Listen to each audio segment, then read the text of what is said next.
grande est ma joie de savoir que vous êtes nombreux pour suivre cette émission Temps Fort, une émission qui vous parle des actualités qui s'est passées ici en République démocratique du Congo. Et aujourd'hui, nous avons reçu pour vous un politique. Il s'agit de Maître André Kachouka Matadi, l'un des cofondateurs du parti politique L'Aigle du Congo pour le développement de l'honorable professeur Félicien Kalala Mopingani, à qui on va échanger ici sur les actualités qui bougent en République démocratique du Congo. Bonjour maître. Bonjour monsieur le Polo. Comment vous allez? Oui, ça va bien et vous? Oui, Dieu fait grâce. Merci d'avoir répondu à notre invitation et pour passer cette émission Temps Fort. Maître, qu'est-ce qu'on peut retenir déjà dans l'entrée des jeux de l'Aigle du Congo? Il s'agit d'un parti politique ou une ASMED? L'Aigle du Congo pour le développement, c'est un parti politique qui existe déjà il y a une année dans notre pays. Voilà. Qu'est-ce qu'on peut retenir encore une fois de plus concernant son initiateur ou son président ou son autorité morale? L'initiateur qui est le professeur Félicien Kalala, il n'est pas seulement l'initiateur, mais c'est un scientifique qui est professeur dans plusieurs universités du pays, mais en même temps, il est aussi honorable député provincial dans la ville de Tchikapa. Voilà. Pourquoi le thème de l'aigle? Le thème aigle, nous avons vu qu'au Congo, il faut qu'il y ait des aigles. Ces aigles, ce sont des voyants. Ce sont des gens qui voient de loin pour leur avenir. Nous sommes une jeunesse qui est consciente, qui est en train de voir de loin comment faire changer notre Congo. C'est pourquoi nous avons choisi l'aigle comme symbole. Voilà. Il y a tant de partis politiques ici en République démocratique du Congo, que ce soit de gauche et de droite. Et votre apparition dans ces cercles-là des partis politiques, d'abord, quelle est votre particularité? C'est qui fait en sorte qu'il puisse y avoir une différence entre vous et d'autres partis politiques qui existent déjà ici en République démocratique du Congo? Tous ces partis politiques, moi je les appelle, ce sont des monuments. Notre particularité, c'est l'esprit. L'esprit qui nous a animés à créer ce parti, parce que nous voyons que tous ces monuments ont existé et continuent à exister, mais qui amènent une population sans le développement, qui fait dormir la jeunesse. Mais comme des aigles, nous sommes réveillés pour dire maintenant c'est l'esprit nouvel qui doit travailler pour notre pays. On ne va pas sentir ce qu'on avait vu ou vécu avant avec l'apparition ou l'avènement de certains partis politiques qui aujourd'hui, qui ont aussi déçu la population. Avec les aigles, ça ne sera pas pareil? Tu vois, en Afrique, précisément au Congo, ceux qui divisent ou bien ceux qui tuent le parti politique, sont des personnalités qu'on appelle des autorités morales. Mais chez nous, à l'Aigle, on n'a pas des autorités morales, mais on a que des esprits. Vous n'avez pas l'autorité morale, alors qu'est-ce qu'on peut retenir de l'honorable professeur Félicien Kalala, lui et qui? Lui, c'est un aigle comme nous, mais qui est visionnaire de notre parti politique. De tous côtés, on peut lui donner son pouvoir là, discrétionnaire, comme président du parti. Mais nous le reconnaissons lui comme un guide. C'est lui qui nous conduit vers ce que nous sommes en train de chercher. Voilà, merci beaucoup. Les actualités obligent. Maître André Kachouka Matadi, aujourd'hui la République démocratique du Congo célèbre le 70e anniversaire de l'indépendance de notre pays. D'abord, quelle lecture faites-vous par rapport à l'avant-indépendance et après indépendance? Je vous dirais qu'avant l'indépendance, c'était d'abord la colonisation. Cette colonisation nous a poussé à voir des révolutionnaires comme Lumumba qui ont eu à décider de prendre leur détermination à chercher l'indépendance. Et ils l'ont eu sous toutes ces formes que nous avions vécues. Et après l'indépendance, maintenant arrivera le moment où il y a eu encore guerre de leadership parmi cette jeunesse qui avait pris la reine du pouvoir, qui se voyait que chacun devrait devenir d'abord roi chez lui en créant le multipartisme ainsi que le multi-ethnie en se déterminant pour devenir des rois chez eux, des petits roitelets. À chacun qui voulait qu'il devienne président dans son coin comme Lumumba, Lumumba était un utilitariste, mais les autres qui prenaient les séparatistes, comme les Kassavubu, comme les Tchombe, comme les Kalonji, se sont dit non, nous allons créer nos petits États, et voilà là où ils ont amené le pays. Bien que cela est arrivé, nous avons vu encore un coup d'État qui était l'embouteillage dans l'embouteillage pour venir encore étouffer... C'est le Mobutu. Voilà, pour venir étouffer notre pays. En menant la dictature pendant 32 ans d'Iran, et avec l'avènement de l'AFDEL, on ne peut pas revenir à l'histoire, vous connaissez ce qui est arrivé, avec le pouvoir encore de 18 ans, que nous avions encore peiné comme si on était encore dans la dictature. Et maintenant, nous avons un autre pouvoir. Voilà, nous avons notre pouvoir, comme vous venez de dire. S'il faut... c'est aussi une façon de faire une petite différence, de la manière dont le pays était géré avant et aujourd'hui. Voyez-vous un changement et sentez-vous que le Congo est vraiment indépendant sur tous les plans? L'indépendance, je dirais oui, parce que nous sommes indépendants depuis 1960. Mais au fond, ce n'est pas l'indépendance, parce que la misère persiste. C'est qu'on doit dire aujourd'hui qu'il y a quand même des points forts que nous sommes en train de constater avec le pouvoir actuel. Voilà. Maintenant, qu'est-ce qu'il faut faire pour que le Congo soit totalement... Ce qu'il faut faire, c'est mettre l'homme qu'il faut à la place qu'il faut. Chercher des esprits nouvels en remplaçant des esprits qui sont déjà pourris. C'est ça le problème. La gestion du nouveau président Félix Antoine Tshisekedi Tshilombo qui termine bientôt là sa quinquennat, vous le voyez comment? Je vous dis qu'il est sur le bon voie, mais ce qu'il faut, c'est voir que chacun n'est pas sain, ou bien on ne doit pas donner toutes les éloges, mais il travaille déjà beaucoup, et nous sommes en train de constater ça. Ce que je suis en train d'insister, il faut détacher tous les esprits mauvais, tous ces esprits qui ne parviennent pas à faire avancer notre pays.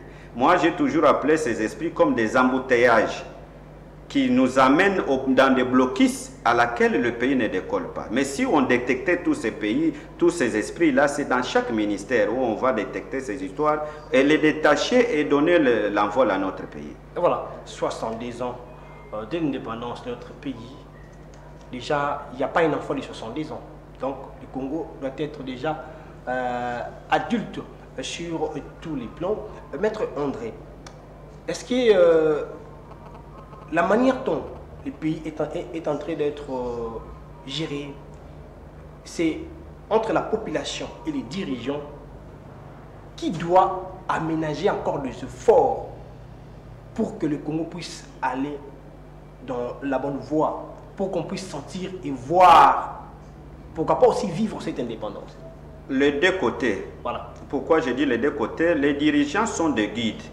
Partout on te met comme dirigeant, tu es un guide qui doit conduire vers le bon port. Mais la population doit maintenant fortifier les dirigeants à appliquer ce que la population veut. Comment? Ce n'est pas de mémoire à travers nos députés qui doivent parler, qui doivent expliquer ce que la population est en train de sentir. Mais il y a l'exécutif qui doit maintenant appliquer ce que les législatifs sont en train. Voilà, c'est dans ce sens-là que nous parlons que les deux côtés, tous ces gens doivent travailler dans la synergie pour faire avancer le pays. Voilà, après tant d'années, pour ne pas répéter autant de fois 70 ans d'anniversaire. Et pour cette année, il y a une particularité qui est celle de l'arrivée ou le retour des reliques de notre père de l'indépendance, le premier ministre de la République démocratique du Congo, Patrice Emery Lumumba. D'abord, quelles sont les impressions des aigles du Congo pour le développement en voyant ces gestes? Je pense que tu nous as vus au premier rang dans les manifestations. Pourquoi nous étions là au premier rang? C'était une rachat de notre liberté. Parce que comprenez comme tout Africain, lorsqu'on n'a pas encore enterré votre frère, vous êtes encore dans le deuil. C'est pour dire que 62 ans après, on est encore dans le deuil. On vient maintenant de lever cette deuil. Voilà pourquoi les aigles étaient représentés dans des manifestations. Voyez-vous pas le geste de la Belgique envers la République démocratique du Congo? C'est du genre l'hypocrisie vis-à-vis de tout ce qui s'est passé pendant l'époque coloniale et juste après la mort de Lumumba. Et ces gestes, voyez-vous pas que c'est du genre pour l'hypocrisie pour la République démocratique du Congo et pour la Belgique envers la République démocratique du Congo, allez-je dire? L'hypocrisie, c'est nous qui déterminons ça, mais elle était dans le chantage, elle était dans l'exploitation du relique. Parce qu'ils vendaient ça, lorsque des touristes passaient pour voir ça, ils payaient. Ça faisait entrer l'argent dans leur caisse. Quelque part, c'était un marchandage entre les reliques ainsi que leur pays. Donc on ne peut pas comprendre qu'ils gardaient ça pourquoi. Voilà. Maintenant, dans ce genre de choses, dans ce genre de choses, quand il y a la reconnaissance, parce que la Belgique a reconnu tout ce qu'ils ont eu à faire ici en République démocratique du Congo, mais on n'a pas senti la réparation. Il n'y a pas eu une réparation, du genre récompense. Parce qu'ils ont exploité cette relique pendant tant des années, que vous venez aussi de soulever ici. Nous remettre ça, soudain comme ça, sans pour que ce soit accompagné avec un geste. Ça, c'est ce que je vous dirais, c'est le rôle du gouvernement. C'est le gouvernement de nous dire comment ils sont faits, comment ils sont parvenus à avoir les reliques, est-ce qu'il y a eu des compensations ou c'est quoi, c'était dû à quoi. Mais ce que moi je vois, des compensations, c'est mieux, mais pour quelle finalité? Et ce qui était bien, c'est la reconnaissance de leur fait de l'assassinat. Cette reconnaissance de connaître qu'ils ont mal fait à la République. Cette reconnaissance de nous avoir arraché un homme cher pendant le moment dur de l'indépendance. Donc pour vous, voilà, cette reconnaissance, c'est pas très tout. Parce que même si on nous donnait des millions, est-ce que ça va remplacer le Lumumba? Non, moi je dirais que la reconnaissance seulement d'avoir posé cet acte-là nous donne déjà la force. Nous donne la force, oui. Et la République démocratique du Congo peut maintenant être à l'aise d'avoir enterré son digne fils. Les pertes de l'indépendance de notre pays, voilà, et la manière dont le gouvernement de la République démocratique du Congo a géré cette affaire, la manière dont le gouvernement de la République démocratique du Congo a honoré ces dignes fils de son pays. Comment avez-vous apprécié d'abord en tant qu'aide du Congo pour le développement? C'est pourquoi nous disons tous les actes qui seront posés dans les positifs. Nous allons applaudir. Nous applaudissons ce que le gouvernement a fait parce qu'il a honoré son digne fils qui est le père de l'indépendance. Et nous applaudissons pour l'acte posé par le gouvernement. Voilà un message à la population congolaise tout entière par rapport à ce qui s'est passé avant et quelle attitude nous pouvons avoir 70 ans après. Est-ce que les Congos peuvent encore, ou les Congolais peuvent encore regarder en arrière ou voir devant? Dans chaque État, il faut d'abord voir d'où nous venons, où nous étions et où allons-nous.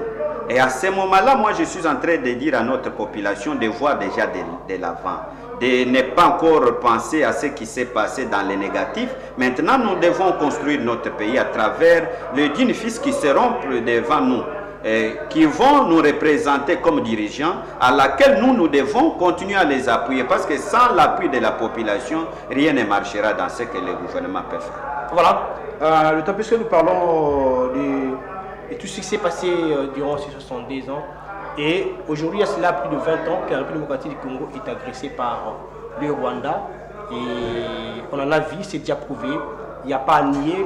Malgré tout, le Rwanda ne veut pas accepter tout ça. Le silence de la communauté internationale, comment vous le jugez? Que nous disons constant. C'est qu'on peut constater que la communauté internationale en soi, c'est l'esprit. C'est derrière ça qu'il y a aussi des gens qui profitent. Parce qu'ils parlent de la communauté internationale. Mais dans la communauté internationale, il y a maintenant des pions qui font que notre pays soit attaqué par le Rwanda. Ce sont des grandes puissances qui sont en train de courir derrière la rébellion juste pour nous piller.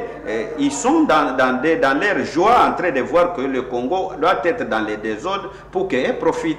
À ce moment-là, nous disons que la communauté internationale est complice de tout ce qui est en train de... Maître André Katcho Kamata dit, et pour que la République démocratique du Congo puisse rompre la coopération diplomatique avec le Rwanda? Je dirais pour le moment oui. Pourquoi? Parce qu'on ne peut pas vivre avec un voisin qui ne parvient pas à nous respecter. Si on parvenait à couper, c'est peut-être il y aura du respect d'un côté. On ne peut pas vivre avec le Rwandais qui sont en train de dénigrer notre personnalité ou bien notre patrimoine qui est notre terre, qui sont en train de saboter.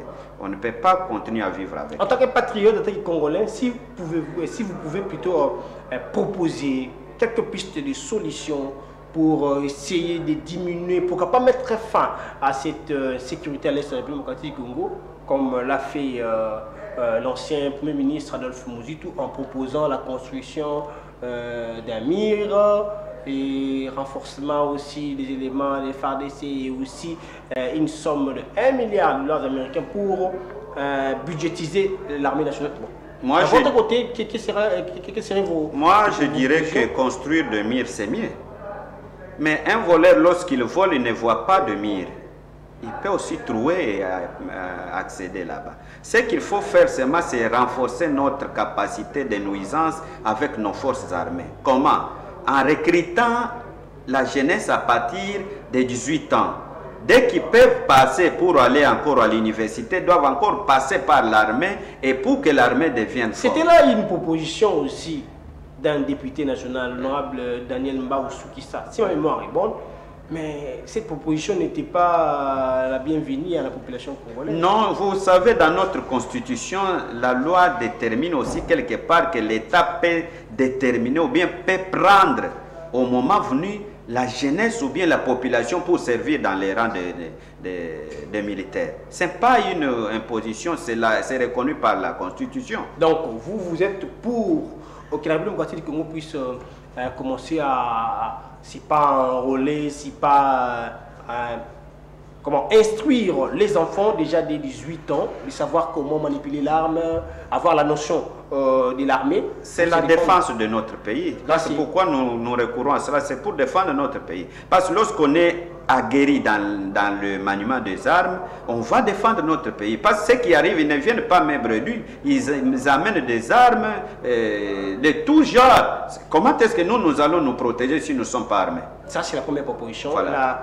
La seconde, c'est... La seconde, c'est reconnaître maintenant sur le plan diplomatique, renforcer nos liens avec nos voisins pour qu'on ne tombe pas dans ce que nous sommes en train de faire. Mais à chaque fois, la République démocratique du Congo a toujours des attitudes là nobles, il y a toujours des comportements là apaisés envers nos voisins, mais on nous paye en retour les monnaies des singes. Est-ce qu'on doit continuer de les bercer toujours ou de redynamiser notre façon, notre armée, afin de ne plus permettre ce genre de comportement de l'incursion jour et nuit comme le Rwanda nous fait? C'est ici que je peux encore dénoncer la mauvaise foi de la communauté internationale. Comment est-ce qu'un pays comme le nôtre ici, nous sommes sous l'embargo des armes, d'autant plus que nous sommes agressés. Voilà. Pour bien se défendre, on devrait avoir aussi des types d'armes à chaque moment où on reproduit. Chez lui, quelque part, d'ailleurs, cet embargo-là est renouvelé. Malheureusement, ici, on donne aux rebelles des armes et à la République démocratique, on ne veut pas nous donner. Voilà. C'est là où je dénonce qu'ils sont malhonnêtes envers notre pays. Mais pour bien faire, nous avons tous les moyens pour bien se défendre. Mais qu'on laisse d'abord notre pays accéder aussi aux achats des armes. À ce moment-là, nous allons bien nous défendre. Voilà. Un message de soutien, parce que nous allons déjà vers la fin de notre entretien. Un message de soutien aux nos vaillants soldats qui sont au front, en Ituri et au Nord Kivu. Que direz-vous en tant que patriote et surtout dans votre connotation des politiques, l'un des dirigeants de l'Aigle du Congo pour le développement? Pour moi, à vous mes frères et sœurs qui combattaient pour notre pays, qui sommes en train de faire tomber leur sang à cause de notre pays, je vous dis sincèrement félicitations et merci pour votre bravoure. Mais ce message-là est que continuez à vous battre pour notre pays, parce que sans cette défense, on risque de nous mater et nous serons pris comme des chiens. Et c'est voir ce qui se passe ailleurs. Mais nous vous encourageons à continuer à défendre notre pays parce que c'est votre service que vous aviez choisi. En choisissant de se sacrifier pour ce pays, je vous dis bravo à ce que vous êtes en train de faire. Mais aux dirigeants du pays, de se souvenir de ces voyants guerriers, de les envoyer les moyens conséquents sur le plan logistique, financier, technique, tout ce qui concourt à leur efficacité. Et c'est ce que je peux leur dire, de mettre la main dans la pâte et de renforcer cette capacité à bien servir le pays. Voilà, la société civile de Rutshuru vient de signaler qu'il y a une accalmie qui s'observe ces derniers temps dans ces coins du pays après les affrontements avec le M23, mais la situation humanitaire demeure catastrophique parce qu'il y a un monde fou qui passe la nuit sous la belle étoile, vu qu'il y a beaucoup de déplacés. D'abord, un mot à ces Congolais-là qui se sentent désespérés, qui se sentent isolés dans les conditions où ils vivent dans ces moments. Et que diriez-vous? À notre peuple d'être conscient et confiant de voir qu'ils ne seront pas abandonnés par notre pouvoir. Et aux dirigeants de revoir leur façon d'agir à travers les dirigeants, dont le ministère qui a la charge de l'humanité et de l'humanisme dans ses bras, de voir ce qu'ils doivent faire pour qu'ils parviennent à secourir notre population qui est meurtrie et affamée. Ils doivent chercher à leur envoyer des histoires à manger. Pourquoi pas aussi faire des collectes par la population pour faire sourire aussi nos frères et sœurs de l'Est. Voilà, nous tendons vers la fin de notre entretien. J'aurais des questions à vous poser. Une question est celle de savoir s'il faut parler du développement de notre pays, s'il faut parler de l'indépendance totale de notre pays, qu'est-ce que la République démocratique du Congo peut faire pour se démarquer et pour qu'il puisse avoir une différence entre les Congos du passé et les Congos actuels? C'est revoir notre façon d'agir.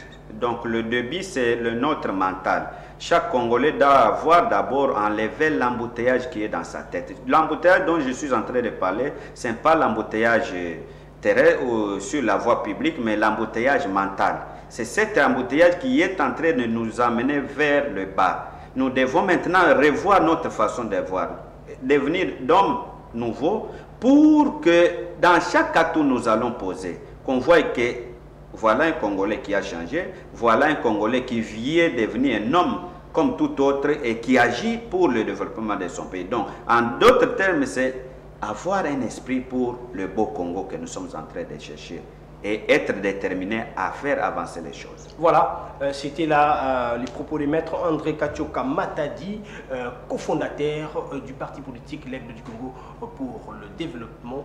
Et pour finir, quelles sont les perspectives d'avenir de L'Aigle du Congo pour le développement? Est-ce que d'abord vous êtes dans tous les Congos?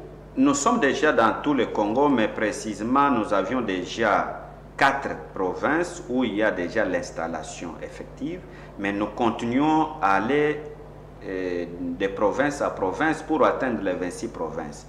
De perspective d'avenir, c'est de voir tout jeune adhérer à notre mouvement qui est le parti politique Aigle du Congo pour le développement, pour qu'ensemble, parce que la force c'est vous la jeunesse, la force c'est tout le monde, avec vous nous voyons que nous pouvons changer ce pays. Voilà, les élections qui se pointent déjà à l'horizon de 2023, est-ce qu'on va voir sur terrain les candidats de l'Aigle du Congo pour le développement? L'Aigle du Congo mettra des candidats à tous les niveaux. Et nous serons prêts à collaborer avec ceux qui voudront marcher avec nous et pour faire avancer les choses. Nous allons déposer des candidatures partout sur toute l'étendue et dans chaque province. Et on aura des candidats. Voilà, nous sommes presque à la fin de notre entretien. Un message à la population congolaise et surtout dans cette période où nous célébrons encore notre 62e anniversaire de l'indépendance de la République du Congo. La population doit comprendre qu'il ne doit pas baisser les bras. Il doit revendiquer là où il faut revendiquer et il doit aussi contribuer là où il faut contribuer. C'est ce qui fera que le Congo gagne. Voilà. Merci. C'était là maître André Katchoka Matadi, cofondateur du parti politique L'Aigle du Congo pour le développement, de l'honorable professeur Félicien Kalala Mupingani. Et avec lui, on a eu à développer sur les actualités qui se passe ici en République démocratique du Congo. Merci de nous avoir choisi pour vous informer par cette émission Temps Fort qui était réalisée par Guilhem Mayamba. Derrière les caméras, c'était Tom Nzaki Mwana et à la régie, c'était Serge Moulunda. Continuez de suivre nos programmes et restez branchés sur la chaîne d'éducation. Merci maître d'avoir répondu à notre invitation. Merci monsieur le journaliste. Nous vous remercions et prenez soin de vous car chaque jour est une vie. Au revoir. Mbote bandeko nanga nyonso bozali na kati ya RDC nayeli bino nini lelo nayeli bino lisolo ya RDC Monde. RDC Monde ezali nini? Ezali association ezali association oyo tosangisaka bambongo po ete tokontribue pe na développement na kati ya mboka na biso. Na RDC Monde transparence ezali, na RDC Monde bolingo ezali. Soki otie mbongo na yo okoyeba place ezokende, ezosala nini, tozokende liboso muke muke muke muke. Toza batu te oyo ke tobandi eloko apres tozongi nsima te. Tozali wana boya totonga mboka elongo bandeko. C'est bien votre informaticien Jean-Paul Canida qui vous salue et vous présente le bilan de RDC Monde 2021. Alors je dis bravo à tous les membres qui ont gardé leur cap de versement mensuel et annuel pendant cette période de Covid. Comme vous voyez, la Suisse reste toujours devant la Belgique, la France, le suivi des États-Unis, l'Allemagne. Mais en tout cas, bravo pour tous les pays qui ont participé. Notre but, c'est d'atteindre 100 000 pour commencer notre premier projet grandiose et même peut-être plus de projets. À la banque, actuellement, nous avons 59 168 000. Alors, mes frères et sœurs, RDC Monde, ceux qui hésitent, venez. N'hésitez plus. Allez, RDC Monde, toujours de l'avant. Merci.